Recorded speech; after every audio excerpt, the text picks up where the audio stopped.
बरसात की एक अंधेरी रात। बिजली बार बार चमक रही थी। आरव अपनी फैमिली के साथ एक पुराने गांव में नए घर में रहने आया था। गांव के लोग उन्हें अजीब नजरों से देख रहे थे। घर के बाहर खड़े एक बूढ़े आदमी ने धीरे से कहा, सूरज ढलने के बाद कमरा नंबर 7 मत खोलना। आरव हंस पड़ा। उसे लगा गांव वाले अंधविश्वासी हैं। लेकिन उसी रात ठीक 3:07 AM पर उसके फोन में रिकॉर्डिंग अपने आप चालू हो गई और उसमें एक धीमी आवाज आई, आरव। उसने घबराकर आंखें खोली। कमरे में कोई नहीं था, लेकिन खिड़की के बाहर एक औरत खड़ी थी। सफेद कपड़े, गीले बाल और पूरी काली आंखें। बिजली चमकी और वो गायब हो गई। अगली सुबह आरव ने यह बात सबको बताई, लेकिन दादी अचानक डर गईं। उनके हाथ कांपने लगे। उन्होंने कहा, अगर वो दिख गई है तो अब वो किसी को ले जाएगी। उस रात बारिश और तेज हो गई। आरव को छत पर किसी के चलने की आवाज आने लगी, ठक ठक ठक। लेकिन उस घर में छत पर जाने का कोई रास्ता नहीं था। मीरा अचानक दीवार पर कुछ बनाने लगी। एक लड़की की तस्वीर, काली आंखें और नीचे लिखा था, वो वापस आ गई है।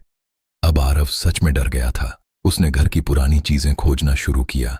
तभी उसे एक पुरानी फोटो मिली। उस फोटो में एक लड़की थी, सफेद कपड़ों में, और उसके पीछे लिखा था, कमरा नंबर 7।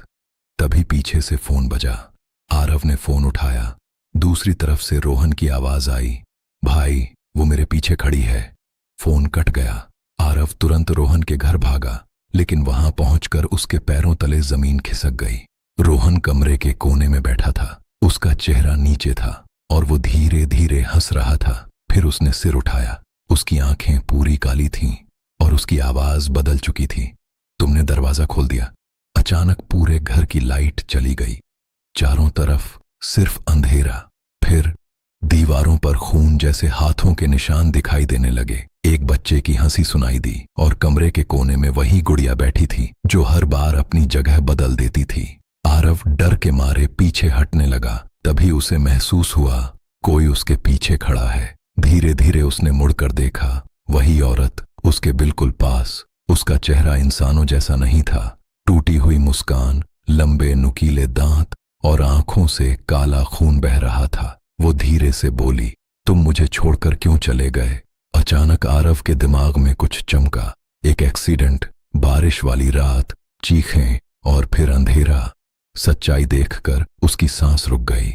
2 साल पहले आरव उसी घर में मर चुका था। वो कभी यहां से गया ही नहीं था। वो खुद एक भटकती आत्मा था। जिस औरत से वो भाग रहा था वो उसकी मरी हुई मां थी, जो उसे अपने साथ ले जाने आई थी। अचानक कमरे का दरवाजा अपने आप बंद हो गया। अंदर से सिर्फ आरव की चीख सुनाई दी, मां नहीं। फिर सब शांत हो गया। अगली सुबह गांव वालों ने घर का दरवाजा खोला।